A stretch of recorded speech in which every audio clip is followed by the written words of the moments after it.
પાણીના જળ વડે મર્દન કરું છું, શબ્દ કાગળ પર ઘસી ચંદન કરું છું, બે ગઝલ બે ગીતના પુષ્પો ચઢાવી માતૃભાષાને પ્રથમ વંદન કરું છું.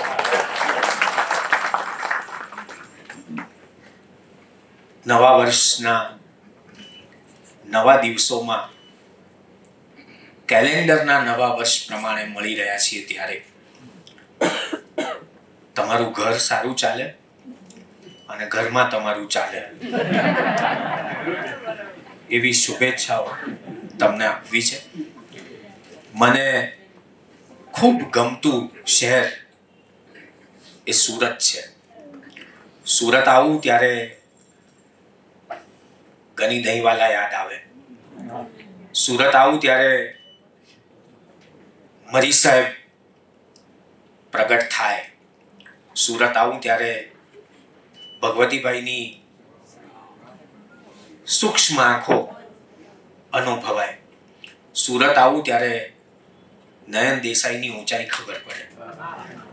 સુરત આવું ત્યારે યશધીભાઈના કરંડિયામાંથી ઘણું બધું એવું જાણવા મળે જેમાંથી મારી અને એમની બંનેની અટકની ફલશ્રુતિ સાર્થક થાય. આજે ગુજરાતીઓ માટે મને માન છે. ગુજરાતીઓનું ફ્રીઝ એ ફ્રોઝન ફૂડની ઝોનલ ઓફિસ જેવું છે.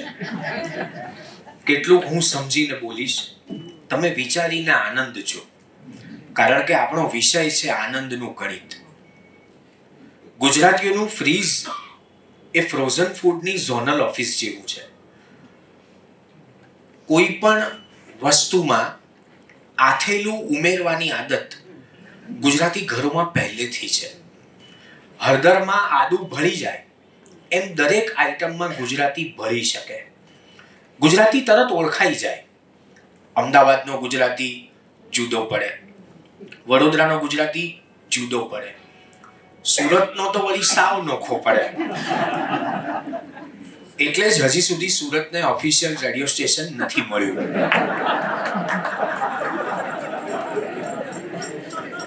કેટલાકે તો સાંભળવાની શરૂ કરી હશે. મને સુરત એટલા માટે ગમે છે કારણ કે સુરતીઓ માત્ર લોચો ખાતા જ નથી. હું જે બોલું છું એ તમે સમજજો. તમે જે સમજો છો એ હું નથી બોલતો. પણ આજે વાત આનંદની કરવાની છે. ગુજરાતણ વધેલા ભાતમાંથી કોઈ પણ આઈટમ બનાવી શકવાની શક્તિ ધરાવે છે. કોઈ પણ વસ્તુ જો ભાત વધ્યા હોય તો આપોઆપ એની રેસીપી તરત તૈયાર થઈ જાય. એ ગુજરાતણની વિશેષતા છે. લુંગીથી પોતા સુધીની વાત છે. હવે ગુજરાતણો જીમમાં છે અને રસોડામાં ખાલીખમ આભાસ રહ્યો છે. હવે સારેવડા ગુજરાતી ઘરોમાં રહ્યા નથી, પારેવડાની જેમ ઉડી ગયા છે. હવે મોપ આવી ગયા છે. હવે જો કે શું શું આવી ગયું છે એની વાત તો કરવા જેવી જ નથી, પણ શું શું આનંદી શકાય છે એની વાત આજે ચોક્કસ કરવા જેવી છે. ગુજરાતી મને પુષ્કળ ગમે. ગુજરાતીની એક વિલક્ષણ લાક્ષણિકતા છે. ગુજરાતીને તમે ઓબ્ઝર્વ કરજો, એ કોઈ પણ ભાષા બોલે ગુજરાતી જ લાગે. આમાં ખબર પડે તો પડે, નહીંતર ના પણ પડે. આપણે ક્યાંક વિદેશની ધરતી ઉપર ગયા હોઈએ અને આપણી સામે જે કોન્ફિડન્સથી અંગ્રેજીમાં ભૂલો કરે અને પછી આપણે કહીએ કે હું એ બાજુનો જ છું જે તમારી બાજુમાં નકશામાં આવેલું છે, તો કે એમ બોલો ને યાર. હું એ જ કહું છું. હવે તો આખો સમય બદલાઈ ગયો છે. પત્ની પણ પતિને બેબી કહે છે, પતિ પણ પતિને બેબી કહે છે. બંને એકબીજાને બેબી બેબી, આખી વાત જ ગેબી. કોણ ક્યાંથી હવે ઘરના રસોઈ કરવા વાળાને આપણે ત્યાં મહારાજ કહીએ છીએ. અને આખી વાત બહુ મને બે ભાઈબંધો બે મિત્રો વાત કરતા હતા. એમાં એક મિત્રએ કહ્યું કે તારા ઘરમાં એમ કે તારું ચાલે કે તારી પત્નીનું ચાલે? એટલે પેલાએ એક ક્ષણનો પણ વિચાર કર્યા વગર કહ્યું કે જો આમ તો તને ખબર જ છે ને કે મારું જ ચાલે, પણ હું મારી પત્નીનું કહ્યું કાયમ માનતો હોઉં છું. ધીરે ધીરે સમજાશે.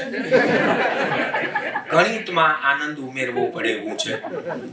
યશદીભાઈએ એટલી અદ્ભુત વાત કરી છે. મારે એક વાત કહેવી છે. જ્યોતિન્દ્ર દવે આપણા સમર્થ હાસ્ય લેખક એક જણના બેસણામાંથી બહાર નીકળતા હતા અને એમણે જોયું તો એમના ચંપલ કોઈક પહેરતું હતું. હવે જ્યોતિન્દ્રભાઈ આટલા મોટા હાસ્ય લેખક, એમનાથી એવું તો કહેવાય નહીં કે વડીલ તમે મારા ચંપલ પહેરો છો. એટલે જ્યોતિન્દ્રભાઈએ બહુ વિનયથી જે એમના ચંપલ પહેરતા હતા એમને કહ્યું કે તમારું નામ જ્યોતિન્દ્ર દવે લાગે છે. પેલા ભાઈએ કીધું કે કેમ? તો કે ના, તમે એમના પેગડામાં પગ મૂકવાની હિંમત કરો છો ને એટલે. યશદીભાઈ પછીનું મારું બોલવું એ લગભગ એમના પેગડામાં પગ મૂકવાની હિંમત કરવા જેવું છે. અને આનંદનું ગણિત માણવા આવ્યા છો ને તો કોઈ ચિંતા કર્યા વગર, કોઈની અદબ રાખ્યા વગર આનંદ જો. કેટલાકને મેં જોયા છે કે એટલા સિરિયસ થઈને બેઠા છે. અત્યાર સુધી તમારી વાત સાચી છે કે હું મુખ્ય શ્રોતા હતો.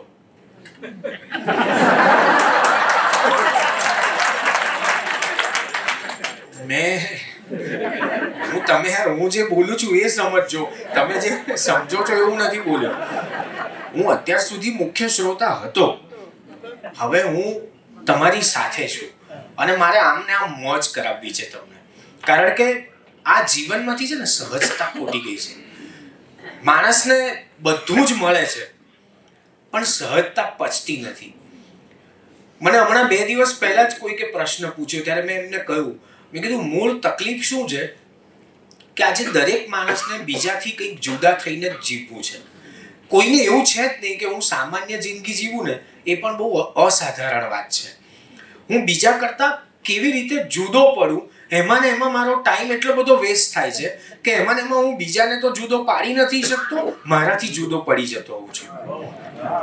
આ જગત કેટલું બધું આપણને ખબર ન પડે એમ જીવતું થઈ ગયું છે.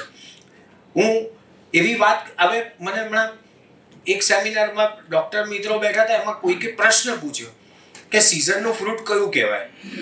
હવે ડોક્ટરે એટલી બધી સલાહ આપી કે કીવી ખાવી ના જોઈએ, કેળા આ મોસમમાં આવે, આ મોસમમાં આવે. પછી મારો વારો આવ્યો. મને કે તમે શું કહો છો? મેં કીધું જે ફ્રૂટ સસ્તું હોય એ સિઝનનું. મારી વાત ખોટી છે યશદીભાઈ? મારી વાત ખોટી છે? હા, તમે આમ મને આમ આનંદ કરતા રહેજો. કારણ કે બહુ સાચી વાત કરી સાહેબે કે અંકિતભાઈ જબ્બા વગર ઓળખાતા નથી. પણ મારે જબ્બા વગર ઓળખાવું પણ નથી. મને આ તો બહુ સારું છે. બાકી એવા મને અનુભવો મને પ્રાપ્ત થાય હું આપ સૌની કૃપાથી. એમ કે અંકિતભાઈ, તમને સાંભળવાની ખૂબ મજા આવે છે, ખૂબ આનંદ આવે છે. તમે બોલો છો ત્યારે તમને સાંભળવાની એક પણ તક ચૂકતા નથી. ઇન્સ્ટાગ્રામ પર તમને ફોલો કરીએ છીએ, યુટ્યુબ પર કરીએ છીએ, ફેસબુક પર અમે લખીએ છીએ કોમેન્ટ, તમારું બધું વાંચીએ છીએ. ખૂબ મજા આવે છે. આપણી સામે એટલા બધા વખાણ કરે અને પછી ધીરે રહીને કહે કે બહુ નાની ઉંમરે કવિ થઈ ગયા નહીં. મારી જ ઉંમરમાં, મારી જ હાજરીમાં, મારા બેસણામાં આવ્યા હોય એવી અનુભૂતિ થાય. ખબર જ ન પડે કે ભૂત કોણ છે ને અદ્ભુત કોણ છે. અને પછી કે અંકિતભાઈ સેલ્ફી પાડું? એટલે હું કહું પાડું.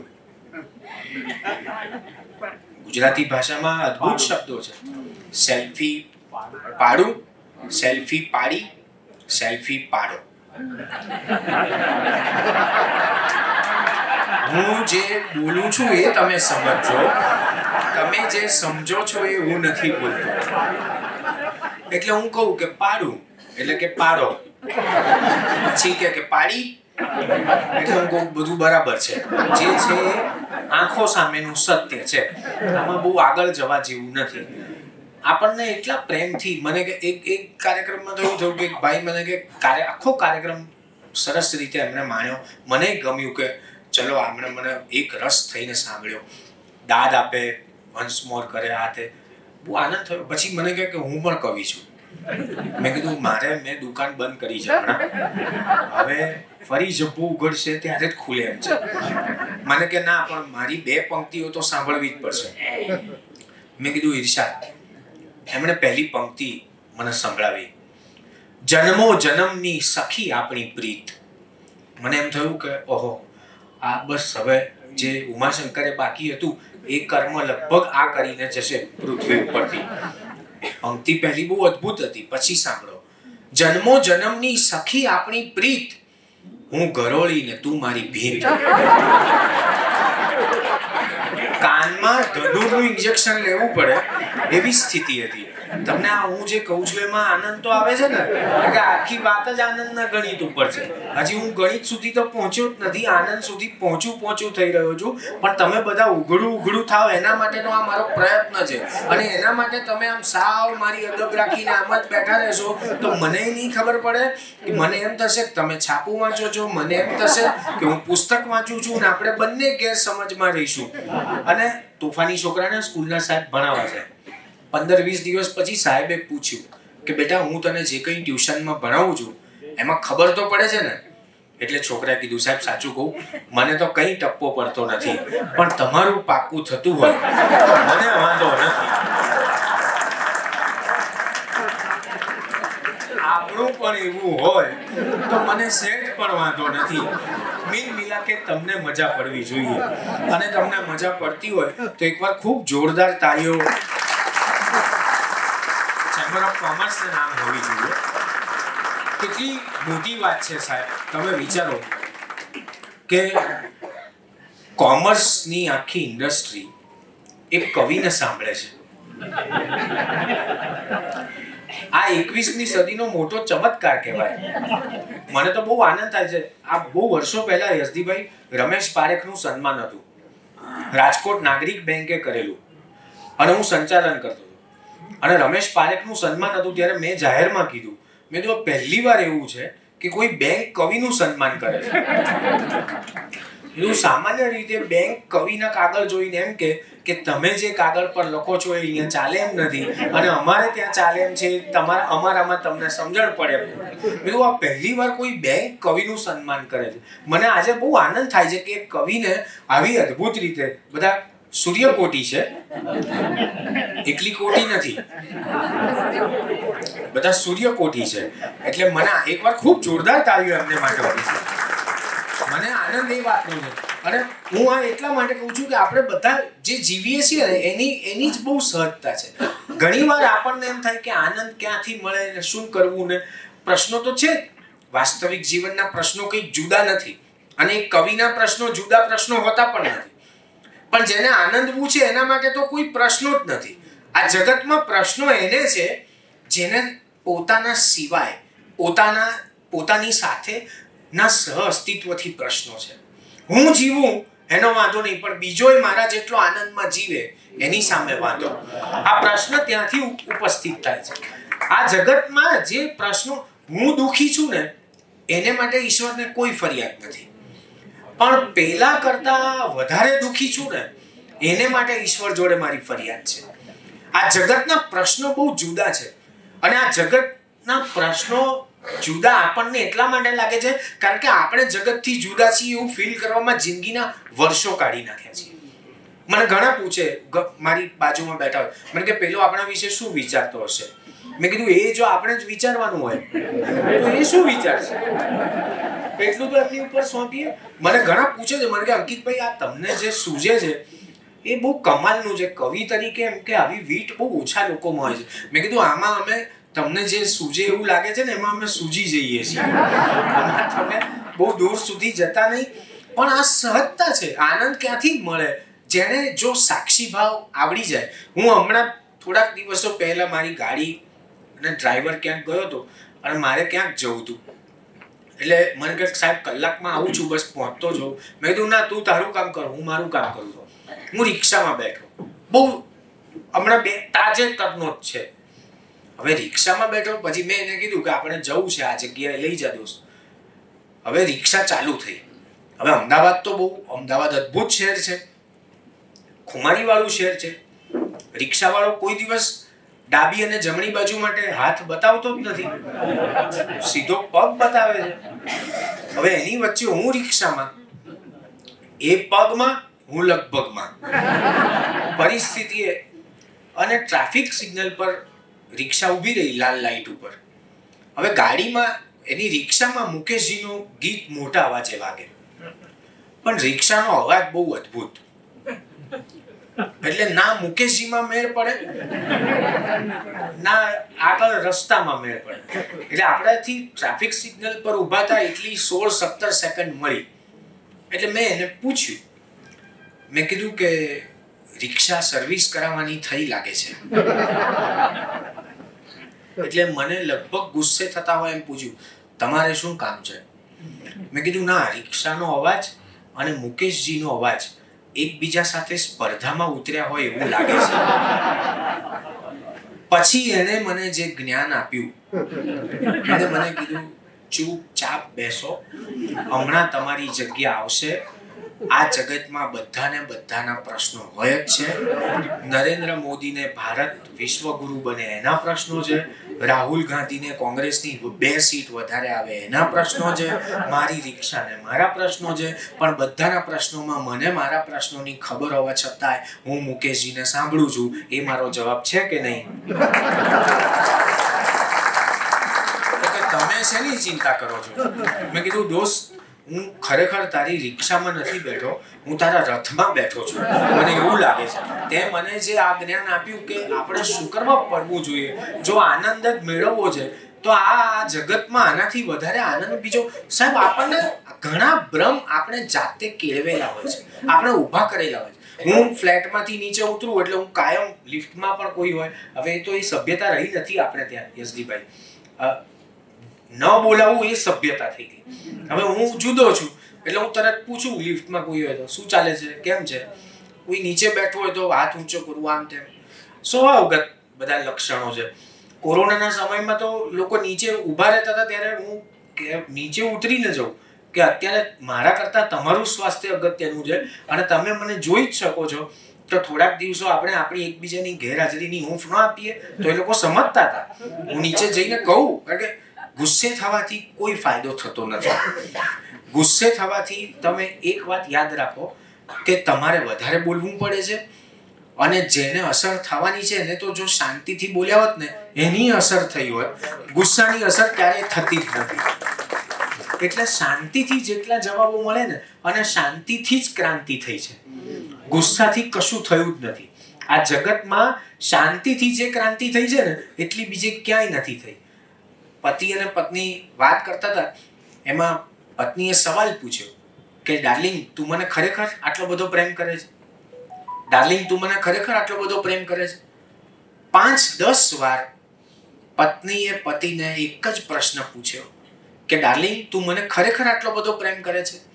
ત્યારે હળવેકથી પતિએ કહ્યું કે ડાર્લિંગ, હું તને એટલો બધો પ્રેમ કરું છું, એટલો બધો પ્રેમ કરું છું કે તારું એઠું ઝેર પી જવા પણ તૈયાર છું.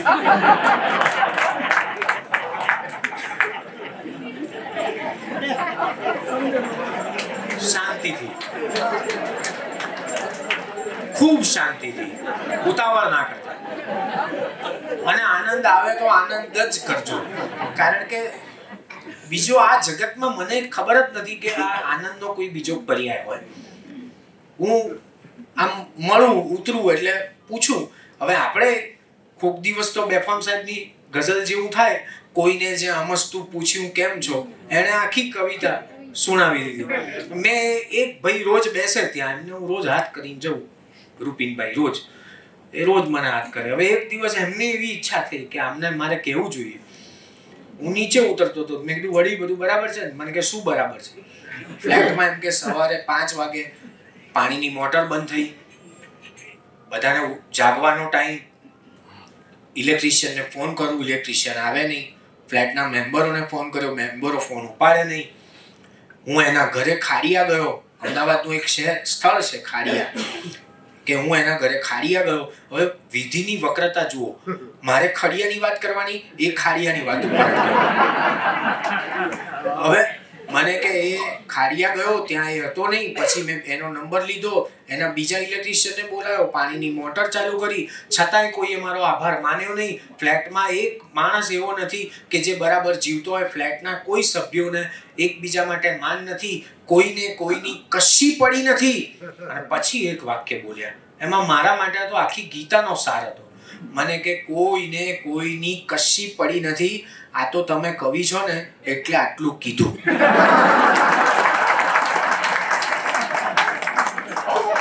ત્યારે મને લિટરલી એવું લાગ્યું કે આ મને એના જેવી જ આઈટમ ગણે છે.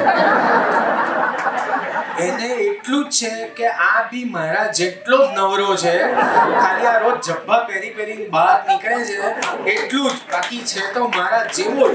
મને એટલો બધો આનંદ આવ્યો. મેં કીધું આ માણસે મારા બધા બારી બારણા ખોલી કાઢ્યા જીવનના, કે આપણા જેવું નવરું આ જગતમાં બીજું કોણ છે? અને આ જગતમાં આનાથી વધારે આનંદ બીજો કયો હોઈ શકે? તમે જુઓ સાહેબ, જેને આનંદ જ મેળવવો છે ને એને માટે ક્યાંય સ્પર્ધા જ નથી, સરખામણી જ નથી. મેં કહ્યું એમ કે પેલા કરતા હું ઓછો દુઃખી છું તો વાંધો નહીં. સરખામણી સ્નેહને ઓછો કરે છે. વિકલ્પો આપણને આપણી ગમતી વ્યક્તિને ચાહવાથી દૂર રાખે છે. બધું જ આજે જ સમજાય એવું જરૂરી સહેજ પણ નથી, અને સમજવા જેવું પણ નથી. જેટલું સમજાય એનો આનંદ જ લેજો. અને બહુ આનંદ લેવા જેવો જ છે, કારણ કે આમાં શું છે, એટલા બધા મિત્રો આવ્યા છે. હું એમને કહેતો હતો કે તમે ના હોય તો આપણે બધા તો બેઠા જ છીએ, પણ જે પાછળ ખુરશીઓ છે એમાં બેસાડીએ લોકોને આજુબાજુ. મેં કીધું વૈકલ્પિક વ્યવસ્થા કરીએ. પછી મને ખ્યાલ આવ્યો, કારણ કે ઉપર અમે કેબિનમાં મળ્યા ત્યારે ખબર હતી, એમણે મને કીધું કે ના બીજો હોલ છે ઉપર, ત્યાં બેસશે. પછી મને ખ્યાલ આવ્યો કે ના બીજો કાર્યક્રમ પણ છે. અચ્છા, ના પણ મને પછી એવું યાદ આવ્યું, એટલે એમણે ઓપ્શન મને આપ્યો હશે કે આમાં ભરાઈ જાય તો ત્યાં બી ભરાઈ જવું જરૂરી છે. ના હું તમારી વાતને સમજો, તમે મારી વાતને સમજો.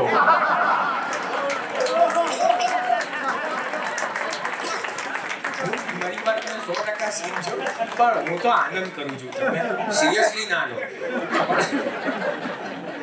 મને એક તો અમદાવાદ બહુ ગમે, અદ્ભુત. અને એમાંય મને સુરત બહુ ગમે. સુરત તો સુરત છે સાહેબ. હું વર્ષોથી આવું સુરત, અને મને સુરતમાં જ્યારે આવું ત્યારે એની વિશેષતાઓ એટલી બધી નવી સાંપડે આપણને. મને એમ થાય કે હમણાં મેં જોયું એક એરિયાનું નામ સરસ એરિયા છે. સરસ એનું નામ જ છે, સરસ. આ કેટલી મોટી વાત છે. સુરત આમ દેખાય આમ કે શબ્દકોશની આગળ પાછળ ભલે જીવતું હોય. એટલે હું જે કહું છું એ તમે સમજો. જે તમે સમજો છો એવું નથી બોલતો, પણ હૃદયકોશથી જીવે છે આ શહેર. સુરતી લાલો અદ્ભુત છે, મજા કરે. અને મને ખબર નહીં, લખવું પડે કે કોમેડી નાટક, અને પછી જોવા જાય પાછા આવીને પાછા નિરાશ થાય.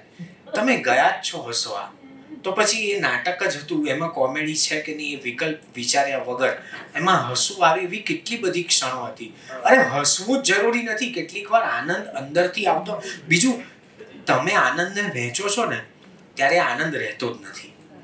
જ્યારે તમે આનંદનું શબ્દોમાં રૂપાંતર કરો છો ને ત્યારે એ સુખ બની જાય છે, આનંદ નહીં. આનંદ તો શબ્દાતીત છે, પછી ઉપર કશું જ નથી. તમે એમને આમ સરસ મજાના બધાને સાંભળીને તરબતર થઈને તૃપ્ત થઈને જાઓ, અને પછી છેલ્લે થેન્ક યુ કહેવાની સ્થિતિ તમારામાં ન હોય.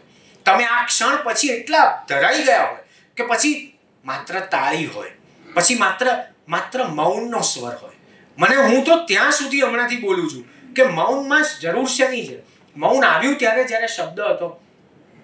હું તો શબ્દ નહોતો એ પહેલાની સ્થિતિમાં જીવવા માંગુ છું. મૌન પણ નહીં. મૌન તો પછીની અવસ્થા છે. શબ્દ આવ્યો ત્યારે મૌન આવ્યું ને. પણ આ જગત પર જ્યારે શબ્દ નહીં હોય ત્યારે પણ કશું હતું ને, એ અવસ્થા સુધી તો આપણે પહોંચીએ. એક આખી પેઢી એને એ ખબર છે કે મારી પાસે મારા ટેરવા ઉપર આખી દુનિયા છે. મારા ટેરવાના નોટિફિકેશન ઉપર હું દુનિયામાં બધે જ ઓતપ્રોત થઈ શકું છું. અને છતાંય કોમ્યુનિકેશનના આટલા બધા સાધનો વધ્યા પછી પણ શું કોમ્યુનિકેટ કરવું એની ખબર જ નથી. સૌથી મોટો વિકટ પ્રશ્ન એ છે. બાકી પહેલા આપણે જુઓ કે ચાલીમાં સાંકડા ઘર હોય, પહોળા હૃદય, ખુલ્લા હૃદયથી જીવતા હોય, અને છતાંય બે રેડિયો એક જ સમયે વાગતા હોય, અને એકમાંથી રોજ સવારે શિવ મહિમ્ન સંભળાતું હોય અને બીજામાંથી મુકેશજી સંભળાતા હોય, ત્રીજાના ઘરે રફી સંભળાતા હોય, છતાંય એ લોકોએ કોઈ દિવસ એકબીજાના રેડિયોએ ફરિયાદ નથી કરી કે તારો અવાજ ધીરો રાખ, રફી સાહેબને તકલીફ થાય છે, મહિમ્નમાં આમ થાય છે.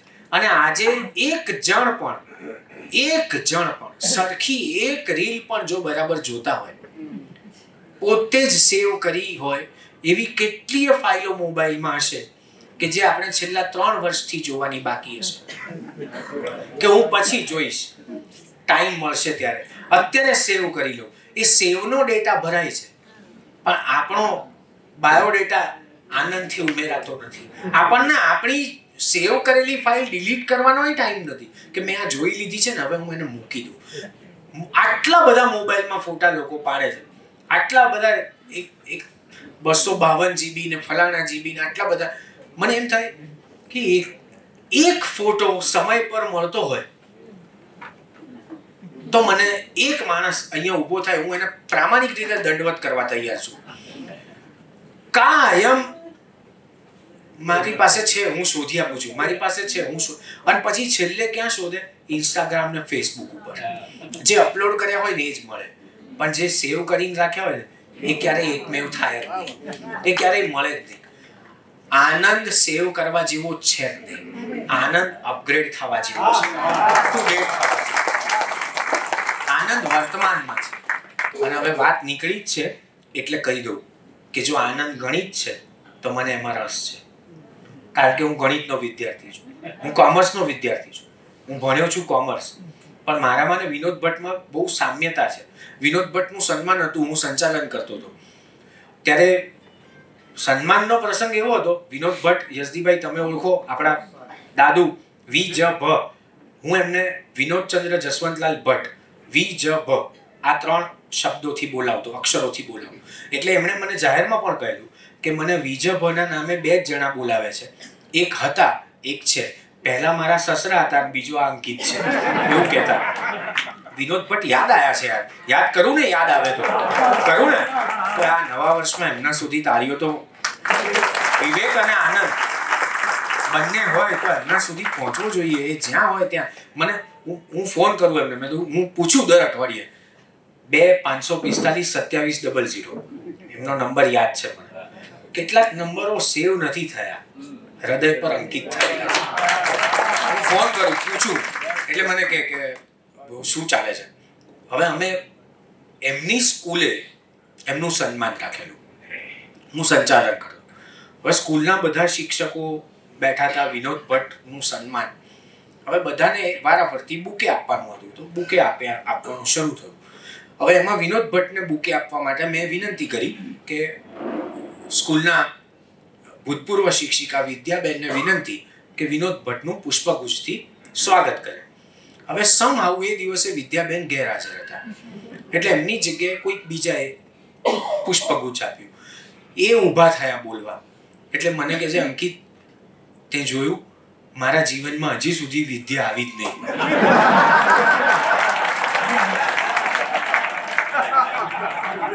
મેં કીધું વાત તો બહુ સાચી. જો આ તરત સૂઝવું ને એ બહુ ઓછા લોકો પાસે આવે. મને ઘણી જગ્યાએ મને એમ થાય કે પણ હવે આ જે હવે ઉપરથી ઉગેલું છે એને કેમ આપણે ગમે તેટલું કાપીએ તો એ ઉગવાનું. વિનોદ ભટ્ટ એ મોજના હતા. અને મને એમ, હવે હું બેઝિકલી કોમર્સનો વિદ્યાર્થી, હું પણ સ્ટેટિસ્ટિક્સનો વિદ્યાર્થી, અને હું મારું બેચલર મેં કોમર્સમાંથી કર્યું. પછી યુનિવર્સિટીએ જ્યારે કોર્સ બદલવાના નિયમો લાવ્યા ત્યારે મેં 1.5 વર્ષ MA કર્યું ફરીથી, કે મારે ભણવું જોઈએ. પણ પછી 1.5 વર્ષ કર્યા પછી મને ખબર પડી કે મારે ન ભણવું જોઈએ. કારણ કે જો આ જ કોર્સ આ જ રીતે ભણાવતા હોય તો કદાચ મારી રસવૃત્તિ જે છે એનાથી ઓછી થાય એવું કામ મારી જાતે તો ના જ કરવું જોઈએ. પછી તો જોકે યુનિવર્સિટીએ મને ડિલીટની ડિગ્રી આપી અને ડોક્ટરેટની ડિગ્રી આપી, પછી જુદી વાત છે. પણ હું ભણતો, હું વિદ્યાર્થીઓ જોડે બેસતો 1.5 વર્ષ, હું પરીક્ષા આપવા જતો, મારી પાસે એની માર્કશીટો છે, જેને જોવી હોય એને હું બતાવી પણ શકું. અને એ પેપરો લખતો તો પ્રોફેસર એમ કે તારા પેપર અમે કેવી રીતે ચેક કરીએ દોસ્ત, તું આવે છે જ ખોટો ને આપે છે જ ખોટો. મેં કીધું સાહેબ મારે જુદા કામથી ભણવું છે. અને હું આજે ખાનગીમાં કહું છું પણ કહી દઉં, મારે પીએચડી થવું હતું. અને પીએચડી થવું હતું ગુજરાતી સાહિત્યમાં વાક રસ. આ ઉચ્ચારની પરંપરા ચાલુ થઈ, એ ઉચ્ચારની પરંપરા કેવી રીતે ગુજરાતી સાહિત્યમાં વિસ્તરી એની ઉપર મારે પીએચડી કરવું હતું. પીએચડી તો પછી, પણ એ બાને એક ગ્રંથ થાય એવું મેં વિચારેલું. એક બાજુ આપણો માણભટ્ટ છે, ઉચ્ચાર અને ઉદ્ગારની વચ્ચે છે નરસૈયો, પ્રેમાનંદ, આ બધી આપણી પરંપરા, વાક પરંપરા ઉચ્ચારથી શરૂ થઈ. મારે એની ઉપર કામ કરવું હતું. મૂળ વાત, આનંદ જો ગણિત હોય તો એ મને મંજૂર છે. અને ગણિતમાં પ્રમેય આવે, અને એ પ્રમેયમાં 3 વસ્તુઓ હોય, એક પક્ષ, બીજું સાધ્ય અને ત્રીજી સાબિતી. તો મારે એમ કહેવું છે કે પક્ષમાં હું ગણિતના છું, સાધ્ય આનંદ છે, અને સાબિતીમાં વર્તમાન છે. જો તમે આનંદને સાધી શકો છો, સાધ્ય કરી શકો છો, અને જો તમે વર્તમાનને સાબિત કરી શકો છો, તો પછી તમારે ઉપર કોઈનો પણ પક્ષ હોય એની બહુ જરૂર રહેતી નથી. આ જગત, આ જીવન માત્ર ને માત્ર ચમત્કારોથી બનેલું છે. આ ક્ષણે આટલા બધા મિત્રો મને સાંભળે છે અને છતાંય પોતાના એકાંતમાં જઈને સાંભળે છે. આનાથી વિશેષ બીજી મોટી વાત કઈ હોય? ક્યાં મળે છે આવો સમય? આપણે જ તમે જુઓ, કોઈ પણ જગ્યાએ જઈએ ત્યારે લિફ્ટ બહુ અગત્યની થઈ જાય. અહીંયા આવ્યો તો પણ લિફ્ટ. હવે આપણે ત્યાં ગુજરાતીઓને આ શબ્દ ખબર નથી પડતી. લિફ્ટમાં બેઠા, લિફ્ટમાં આવ્યો. હવે લિફ્ટ આપવી અને લિફ્ટ ઉપયોગવી,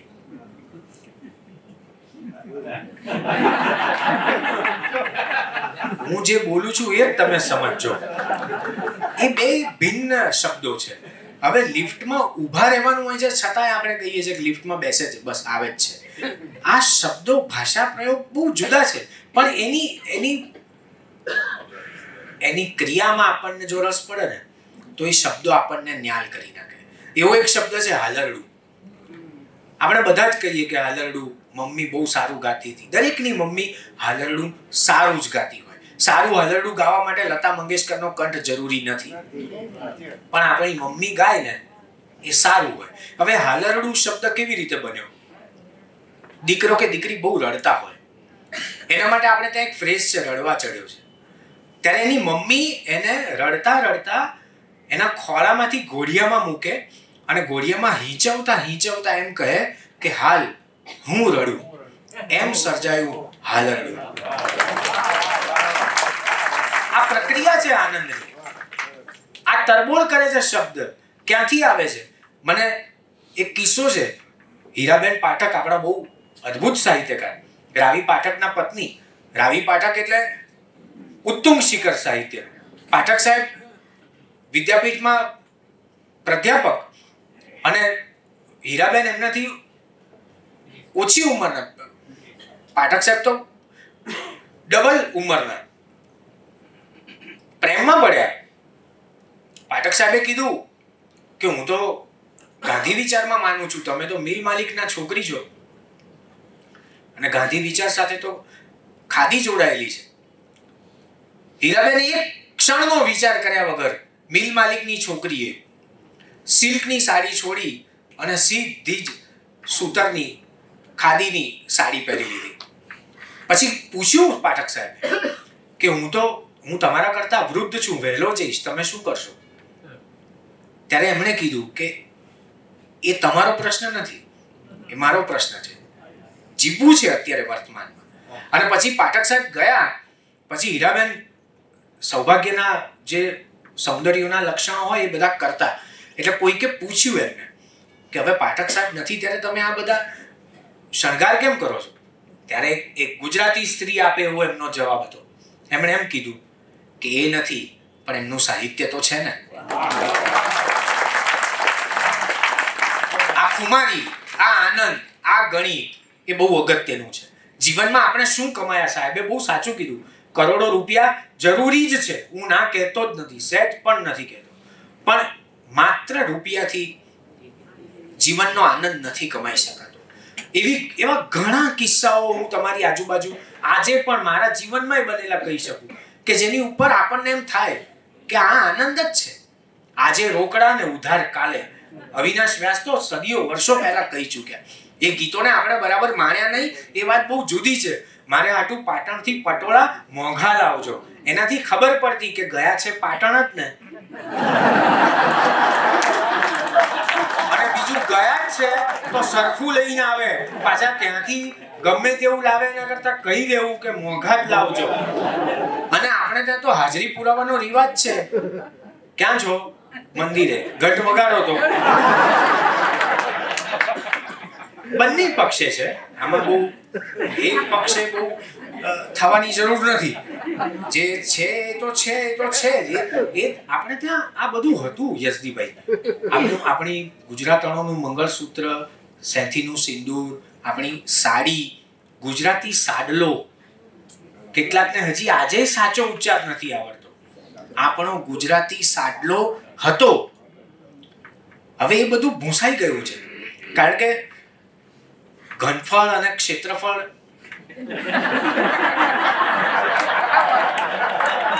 એટલું બધું વધ્યું હોય કે આમાં એકાદ પટોળાથી કશું થાય એવું ના હોય. આખા તાકા જોઈએ એવી સ્થિતિ હોય.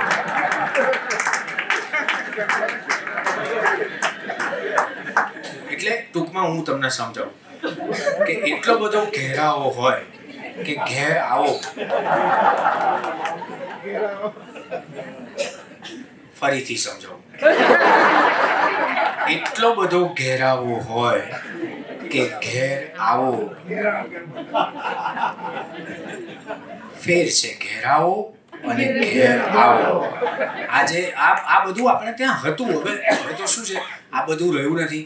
વિદ્યા બાલન અને સોનમ કપૂરને કારણે કાન્સ ફેસ્ટિવલ સુધી પહોંચી આપણી ગુજરાતી સાડી, આપણી ગુજરાતણનો સૌંદર્ય પ્રધાન વેશ, જે પછી મોડર્ન ઇન્ડિયન આર્ટમાં ખપે છે.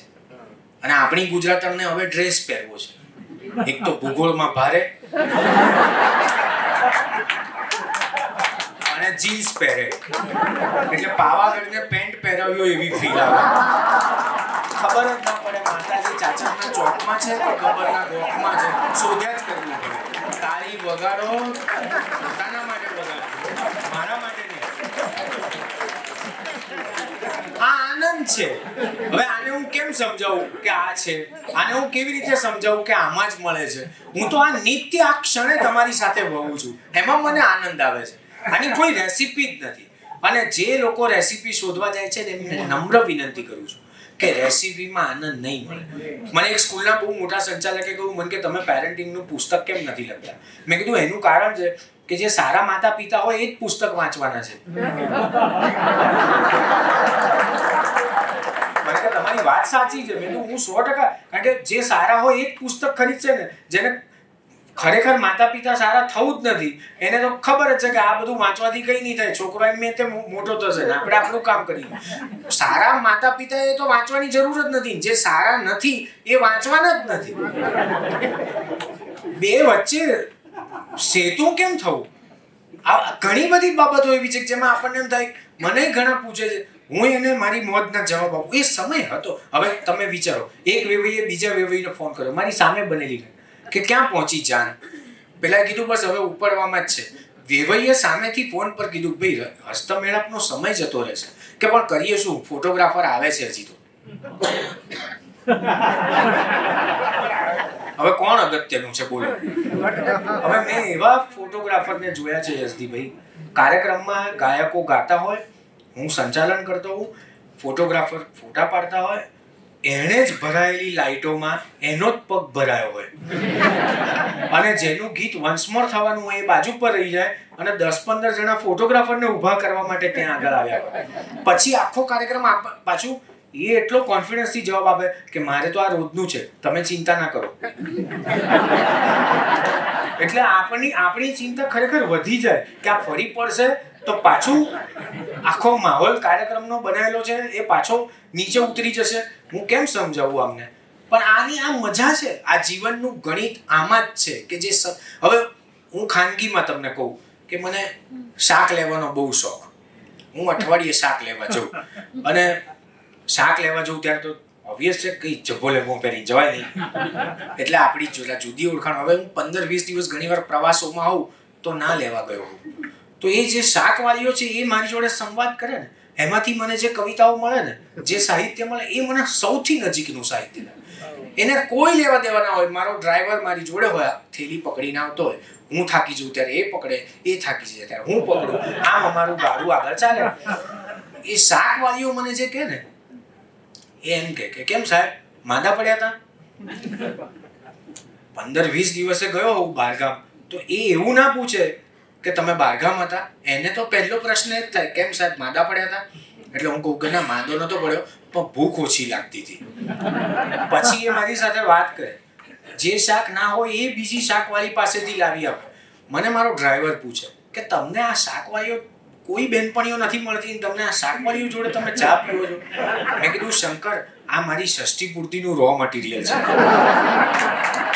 આ તને અત્યારે નહીં ખબર પડે, આ મારી ષષ્ઠી પૂર્તિ વખતે કોઈને બોલાવતો નહીં, કારણ કે આમને હું જે ઓળખું છું ને આ મને જે ઓળખે છે ને એ બીજો આની કોઈ ઝેરોક્સ જ નહીં મળે. આ આનંદ છે. હું એની મથામણમાં રહું છું, મને ગમે છે. આ જગતમાં કેટલું બધું છે કે જે જીવવા જેવું છે. હું આજે સવારે જે પુસ્તક વાંચતો હતો એ પુસ્તક વાંચતા મારે પુસ્તક બંધ કરવું પડ્યું. મને દુઃખ થયું કે યાર મારે પ્રવાસ જવાનું છે, આ પુસ્તક બંધ કરું. ત્યારે મને જે થોડું દુઃખ થયું ને ત્યાં મને એવું લાગ્યું કે હું જીવું છું, હજી હું સતત ધબકું છું. અંકિત ત્રિવેદી, તમારે કોઈના સર્ટિફિકેટની જરૂર નથી. તમે આમને આમ આનંદો, આગળ વધો. આ જગત રૂડું રૂપાળું છે. મને આનંદ, હું ઓબ્ઝર્વેશન તો કોમ્યુનિકેશનનું એક સાધન છે એટલે વિકસે, પણ એની સાથે જે મજા છે એ આ જીવનની છે. અને આનંદ ત્યારે જ આવે જ્યારે તમને નમતા આવડે. આનંદ ત્યારે જ આનંદમાં રહેવાય જ્યારે તમને થોડું ખમતા આવડે, થોડું સહન કરતા આવડે. બધામાં અકળાઈ જઈએ તો કશું ના થઈ શકે. આમ સરસ કાર્યક્રમ ચાલતો હોય ને બાજુમાં કોણી મારીને પૂછે કે બાથરૂમ જઈ આવ્યા? અકળાઈ જવાથી ન થાય. આપણને ના ખબર પડે કે એટલી કોમન સેન્સ તો એમનામાં છે કે અહીંયા કાર્પેટ ભીની નહીં કરે. પણ એકાદ ઇન્જેક્શન સ્ત્રીઓને સહેજ પણ અંડર એસ્ટિમેટ કરવી નહીં, કારણ કે એમની પાસે ભંગારનો પણ એસ્ટિમેટ હોય છે. આપણને જોઈને કહેતા નથી ને કે તમારું તો ભંગારમાં ઉપજે એમ નથી, એ સ્ત્રીઓની ખાનદાની છે એટલે એમને સહેજ પણ અંડર એસ્ટિમેટ કરતા નહીં. પણ આ બધું હું ત્યારે કહું છું જ્યારે થોડું સહન કરતા આવડે. અને પછી મારા જીવનનો આ મને ગમતો શબ્દ છે, હું તમારી સાથે આજે શેર કરું છું, ભરોસો. સામેવાળો રાખે કે ન રાખે, તમે તમારા ભરોસાથી તમારી જાતને પ્રામાણિક રાખી શકો તો આ જીવન બહુ સરળ છે. તમે જ્યારે એવું ઈચ્છો છો ને કે મેં આની પર ભરોસો રાખ્યો ને એને મને દગો દીધો, ત્યારે તકલીફ વધારે છે. તમે એવું ઈચ્છો કે મેં તો રાખ્યો તો ને, મને આપીને ગયો ને, કોઈક બીજાને આપ્યો હોત તો એ વધારે દુઃખી થયો હોત, એના કરતાં મને આપ્યો ને કંઈ વાંધો નહીં. ક્યારેક આવું વિચારતા થઈએ ને તો આ જગત માત્ર આનંદ જ છે, નિર્ભેળ આનંદ છે. આના જેવું એક કે સુખ જ નથી. અને સુખને વ્યાખ્યામાં બાંધી શકાય, કિંમતમાં આંકી શકાય, સુખને ખરીદી શકાય. આનંદ તો દુઃખમાં સરખો જ છે અને સુખની ચરમસીમા પર પણ સરખો જ છે. દુઃખમાંથી આનંદ જ આવે છે. બહુ સીધું સરળ. છેલ્લી વાત કરું પછી આપણે પ્રશ્નોપનિષદ શરૂ કરીએ. છેલ્લી વાત કરું, સુખ અને દુઃખની ચરમસીમા ઉપર આનંદ છે. એ વાસ્તવિકતા એટલી સાચી ને એટલી જ કવિતા. તમને કાનમાં ખંજવાળ આવે અને તમે આંગળી નાખો તો કોને વધારે મજા આવે? કાનને કે આનંદને? સુખ અને આનંદનું એવું છે, જો તમે સમજી શકો તો. આ જગત એટલે રૂડું રૂપાળું છે. ઝાડ ઉપર માળો બાંધીને રહેતા પંખીને બહુ તો કેટલી અપેક્ષાઓ હોય. એ જે ઝાડ ઉપર રહે છે એ ઝાડ સુકાઈ ન જાય એટલી. પણ એ પંખીને ખબર પડે કે આ વખતે વરસાદ પડવાનો નથી, ત્યારે વાદળા પંખીની આંખોમાં બંધાય. પંખીની આંખોમાંથી બંધાયેલા વાદળા ઝાડના મૂળ સુધી પહોંચે. ઝાડને એ જ લીલપ, એ જ ભીનપ ફરી પાછી પહોંચાડે. કોઈકના અસ્તિત્વને ટકાવી રાખવા માટે આપણા અસ્તિત્વને ટકાવવું ને, એ જ આનંદનું સાચું કારણ છે.